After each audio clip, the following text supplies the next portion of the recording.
Há um tipo de pessoa que você reconhece de longe, mesmo sem perceber conscientemente. É aquela presença suave, que tenta deixar o ambiente mais leve, que se esforça para que ninguém se sinta desconfortável, que faz de tudo para evitar que algum conflito aconteça. Pessoas assim costumam carregar uma luz que para muitos parece bonita e tranquila. Mas se você olhar com um pouco mais de cuidado, com um olhar treinado não apenas para o que alguém mostra, mas para o que alguém tenta esconder, talvez perceba algo estranho, um cansaço silencioso que se instala no rosto dela como uma sombra permanente. Não é só sono, não é só estresse, é um desgaste profundo, como se carregar o próprio coração tivesse se tornado pesado demais. E o curioso é que mesmo com esse peso, elas continuam sorrindo, continuam dizendo que está tudo bem, continuam oferecendo o pouco que têm, mesmo quando já estão vazias por dentro. A sociedade gosta de chamar isso de bondade, mas há um lado obscuro nessa palavra que poucos têm coragem de enfrentar. A maioria imagina a bondade como uma virtude pura, imaculada, quase sagrada. Dizemos para adolescentes que ser gentil abre portas. E muitas vezes isso é verdade. Mas existe o outro lado, aquele que ninguém conta porque não dá like, não soa agradável e não combina com as frases prontas de motivação. A bondade, quando nasce de lugares tortos dentro da nossa história, pode se transformar em algo corrosivo, algo que lentamente destrói mais do que constrói. E quando essa bondade começa cedo, quando uma criança descobre que precisa ser útil para ser vista, que ser agradável é o caminho mais seguro para não ser descartada, o que nasce ali não é exatamente bondade, é sobrevivência. Muitas crianças aprendem essa lição muito antes dos 9 ou 10 anos. Algumas crescem em ambientes onde expressar opinião é arriscado, onde demonstrar necessidade incomoda, onde pedir ajuda pode ser atendido com indiferença ou críticas. Então, elas descobrem um truque perfeito. Se eu for amável, se eu facilitar tudo para todo mundo, talvez não me machuquem, talvez gostem de mim, talvez eu mereça ficar. E o cérebro, ainda em formação, registra isso como uma lei da vida. O problema é que essa programação continua funcionando décadas depois, nos relacionamentos, no trabalho, na família, em tudo. A pessoa cresce acreditando que o valor dela está no quanto dá, no quanto suporta, no quanto abre mão.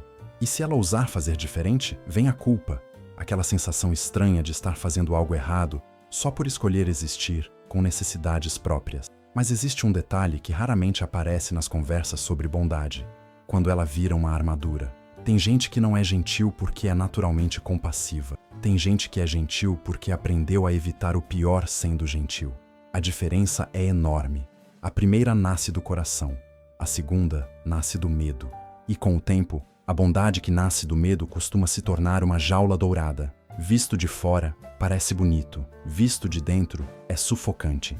O corpo sente antes da consciência entender. A pessoa começa a perceber que está sempre cansada, mesmo dormindo 8 horas. Começa a sentir irritação por coisas pequenas, mas engole tudo porque não vale a pena discutir. Começa a colecionar pequenas frustrações que vão se acumulando como poeira em cantos que ninguém limpa. E o pior, começa a aceitar migalhas emocionais apenas para manter a imagem de pessoa boa. É aqui que o lado obscuro da bondade aparece com força.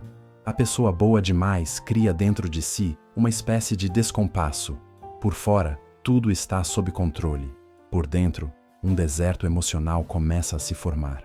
Isso acontece porque, em algum ponto da jornada, ela aprendeu que suas emoções são inconvenientes, que seus limites são exageros e que seu desconforto é um problema menor comparado ao dos outros. É uma lógica cruel, porque transforma o cuidado em obrigação e a gentileza em moeda. E quanto mais ela oferece, menos os outros percebem o esforço. Paradoxalmente, quanto mais gentil ela é, mais invisível se torna. Não por maldade das pessoas, mas porque o ser humano se acostuma com o que se repete. Bondade constante vira plano de fundo. E plano de fundo não chama a atenção. Há algo ainda mais silencioso acontecendo nesses cenários. A pessoa que oferece tudo raramente recebe algo em troca. Não porque ninguém queira dar, mas porque ninguém percebe que ela precisa. Afinal, ela nunca pede, nunca reclama, nunca diz que está no limite. Ela sorri com aquele sorriso educado, mesmo quando tem vontade de gritar. E esse sorriso vira um escudo que protege os outros da verdade, mas a deixa vulnerável ao próprio esgotamento. Em algum momento, quando o peso fica grande demais, surge algo inesperado, um lado interno que ela mesma não gosta de encarar. Um lado irritado, impaciente, ressentido, que diz: ninguém nunca se importa comigo, ninguém repara no que eu faço, ninguém pergunta como eu estou. E ao sentir isso, ela se assusta, porque acredita que ser boa demais significa não sentir nada dessas coisas. Mas sentir não é errado, sentir é humano. O problema é que muitos passam décadas fugindo das próprias emoções desconfortáveis. Em vez de expressar a frustração, acumulam. Em vez de dizer não posso, dizem claro, sem problemas. Em vez de dizer preciso descansar, dizem depois eu vejo isso. O corpo vai guardando tudo, como quem vai enchendo um saco invisível pendurado nas costas. E esse saco vai ficando pesado, tão pesado que de uma hora para a outra o corpo começa a reagir. Dores misteriosas, cansaço crônico, irritabilidade, sensação de estar vivendo no automático. Não é falta de energia, é falta de permissão para existir com limites. Nesses momentos, muitos pensam que estão ficando fracos, quando na verdade nunca foram fortes demais, foram fortes sozinhos demais.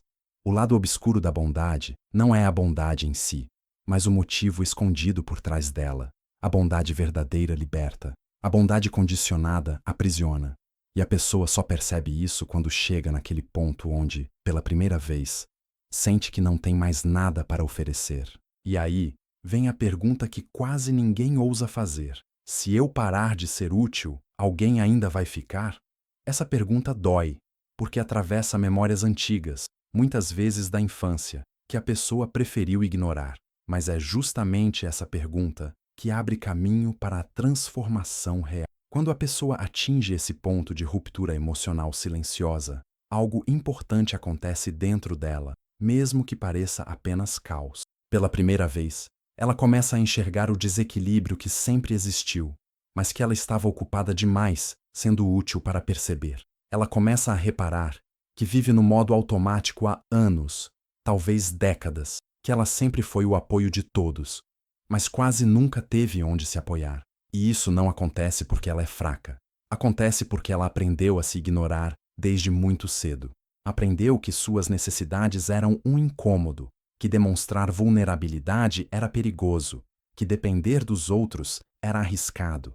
Então, cresceu acreditando que amar significa carregar o mundo nas costas, sem pedir ajuda. Mas amor não é isso.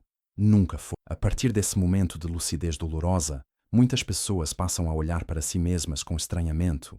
É como se descobrissem um caderno cheio de páginas que nunca foram lidas. De repente, percebem que sentem raiva, mesmo sempre tentando ser compreensivas, que sentem tristeza, mesmo fazendo de tudo para não preocupar ninguém, que sentem solidão, mesmo rodeadas de gente. E essa solidão tem um sabor específico. É a solidão de quem nunca foi visto completamente, de quem sempre mostrou apenas a parte que os outros queriam ver, a parte boazinha, serviçal, pacífica. Mas a verdade é que ninguém consegue existir apenas nessa versão polida de si mesmo. Todo mundo carrega complexidade, todo mundo carrega sombra. E a pessoa que tenta ser luz o tempo todo acaba ficando cega para suas próprias necessidades. Essa consciência costuma vir com peso. Mas o peso é necessário. Ele revela a urgência de algo que a pessoa vem ignorando desde os primeiros anos de vida. Limite. A palavra limite assusta muita gente acostumada a sobreviver através da gentileza. Limite soa como egoísmo, como afastamento, como abandono. Mas isso é uma ilusão criada por anos de condicionamento emocional. Limites, na verdade, são pontes. São o que permite que relacionamentos sejam saudáveis de verdade. Porque sem limite, o carinho vira cobrança, o cuidado vira desgaste e a presença vira obrigação. E nada que nasce da obrigação gera amor. O amor verdadeiro precisa de liberdade, precisa de autenticidade. E autenticidade não existe sem limites. Mas como definir limites quando você passou a vida inteira acreditando que não tem o direito de tê-los? A resposta começa em algo simples e revolucionário: escuta interna. Muitas vezes, antes mesmo de você dizer sim ou não, o corpo já sabe a resposta. Ele dá sinais. Um aperto no peito, Um incômodo leve, um suspiro mais longo do que o normal, um pensamento repetitivo de eu não quero isso. Só que pessoas boazinhas demais se acostumaram a ignorar esses sinais, aprenderam a obedecer primeiro e sentir depois. Agora, é hora de inverter essa ordem. Primeiro sentir, depois responder. Isso muda tudo. Quando a pessoa começa a praticar essa escuta, percebe que aquele saco invisível carregado nas costas estava cheio não de obrigações reais, mas de expectativas imaginadas. Muitas vezes, ninguém realmente exigiu tanto dela. Ela mesma se impôs esse papel para ser aceita. E perceber isso dói, mas também liberta. Liberta porque devolve o poder que sempre foi dela. Liberta porque mostra que ela não precisa ser um pilar inabalável o tempo inteiro. Liberta porque revela que ela, sim, merece descanso, merece cuidado, merece alguém perguntando: e você, como está? Mas essa transformação não acontece sem resistência. Algumas pessoas ao redor estranham quando alguém que sempre disse sim começa a dizer não. Elas se assustam, questionam, às vezes criticam, não porque a mudança seja ruim, mas porque se acostumaram com o conforto oferecido pela bondade exagerada. Mas o fato de alguém reagir não significa que você está errado. Significa apenas que você está redefinindo as regras. E mudanças sinceras sempre mexem com o ambiente. Faz parte. Persistir nesse processo é o que cria uma nova vida emocional, baseada não mais em agradar, mas em existir plenamente. E aqui, nesse ponto profundo de reflexão, quero te pedir algo. Não daquele jeito automático que quase todo vídeo pede, mas de forma alinhada com tudo isso que você está sentindo agora, enquanto escuta estas palavras. Se esse tema te tocou, se fez você lembrar de alguém, ou até de você mesmo, se despertou algo aí dentro que você por muito tempo ignorou, então eu quero te convidar a fazer uma pequena ação de gentileza, mas dessa vez não com os outros, e sim com você. Se permita interagir com esse vídeo de uma forma espontânea. Pode ser deixando uma frase que resuma como você se sente agora, ou até escrevendo algo que você sempre teve vontade de dizer, mas nunca disse porque parecia egoísmo. Você vai perceber que não é, que se expressar também é um ato de coragem. E já que você está aqui comigo, caminhando por essa reflexão profunda, aproveita e se inscreve no canal. Mas não por obrigação, e sim porque esse espaço pode ser um daqueles poucos lugares onde você não precisa ser perfeito, onde você não precisa carregar tudo, onde você pode simplesmente existir. Se essa conversa faz sentido para você, considere fazer parte dessa comunidade que cresce com pessoas reais, que sentem de verdade e que querem entender melhor essa jornada emocional tão complexa que é ser humano. Sua presença aqui importa mais do que você imagina. A partir do momento em que a pessoa começa a reconhecer que sua bondade sempre foi maior do que sua energia, ela dá o primeiro passo em direção a algo que muitos passam a vida inteira sem descobrir: autocuidado real. Não aquele autocuidado superficial que domina as redes sociais, cheio de conselhos vazios e soluções mágicas, mas o tipo de autocuidado que começa dentro, que mexe com memórias esquecidas, que confronta crenças antigas e que exige uma honestidade crua com a própria história. É nesse território interno que a verdadeira mudança acontece. E, curiosamente, é ali que a bondade finalmente encontra espaço para florescer de uma forma que não gera exaustão, mas equilíbrio. Quando essa pessoa aprende a dizer não sem sentir culpa, aprende também a dizer sim com verdade. Quando reduz a carga emocional que carrega para agradar todo mundo, ela começa a perceber que seus relacionamentos mudam. Alguns ficam mais fortes, outros desbotam, e isso é natural. O que se fortalece é exatamente aquilo que sempre deveria ter existido: reciprocidade. Relações onde dois lados se enxergam, se escutam, se respeitam. Relações onde ninguém precisa ser invisível para manter a paz. E quando a paz não depende mais do seu sacrifício, ela finalmente se torna verdadeira. Existe ainda um detalhe poderoso. Quando você deixa de ser útil como identidade, descobre que pode ser amado como pessoa. Descobre que merece cuidado mesmo quando não está resolvendo nada. Descobre que não precisa ser perfeito para ser querido. E isso frequentemente traz lágrimas, não de tristeza, mas de alívio. A pessoa que sempre foi forte demais, finalmente entende que não precisa ser forte o tempo todo. E paradoxalmente, é aí que reside a verdadeira força. Com o tempo, Essa nova consciência cria novas escolhas. A pessoa aprende a escolher ambientes que não a drenam. Aprende a escolher relações que não dependem do seu silêncio. Aprende a escolher descanso antes da exaustão. Aprende a escolher a própria vida antes do papel que inventaram para ela quando ainda era jovem demais para perceber. E quando essas escolhas começam a se repetir, algo extraordinário acontece. A bondade deixa de ser uma máscara e volta a ser uma essência. Não mais uma essência criada para sobreviver, mas uma essência que floresce porque finalmente encontrou solo fértil. E talvez você esteja se perguntando: como saber se estou nesse caminho? Como saber se minha bondade está vindo de um lugar saudável? A resposta é mais simples do que parece. Observe como você se sente depois de ajudar alguém. Você fica em paz ou fica drenado? Sente gratidão ou ressentimento? Sente leveza ou sente que está desaparecendo aos poucos? A forma como você se sente depois revela o que sua bondade está custando. Bondade verdadeira nunca cobra sua alma como preço. Mas há mais uma camada nessa conversa. A camada da sombra interna. Todas as emoções que você reprimiu por anos não desaparecem só porque você decidiu finalmente se enxergar. Elas aparecem, às vezes com força, às vezes com estranheza, às vezes com uma coragem que você não sabia que tinha. E tudo bem, faz parte. Emoções reprimidas são como cartas antigas que você nunca abriu. Estão cheias de verdades que você evitou, mas que agora podem te libertar. Abrir essas cartas pode ser desconfortável, mas é essencial para que a vida volte a fluir. E à medida que esse processo avança, você percebe uma coisa importante. A bondade não desaparece quando você começa a colocar limites. Ela se purifica.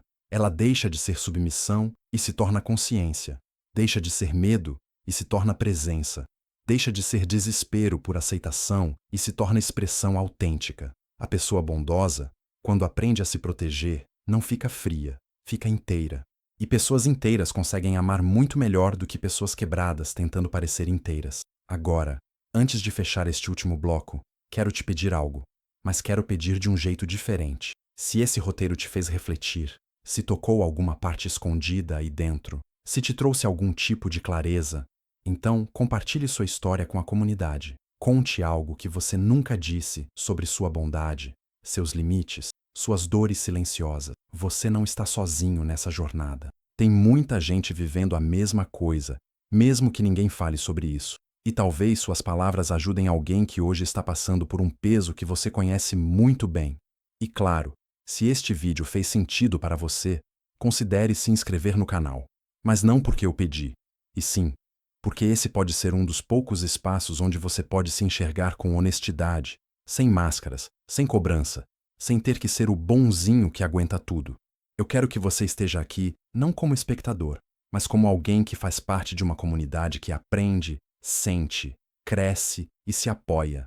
Sua presença importa, sua história importa. E, se você quiser, este canal pode ser um lugar seguro para você continuar caminhando.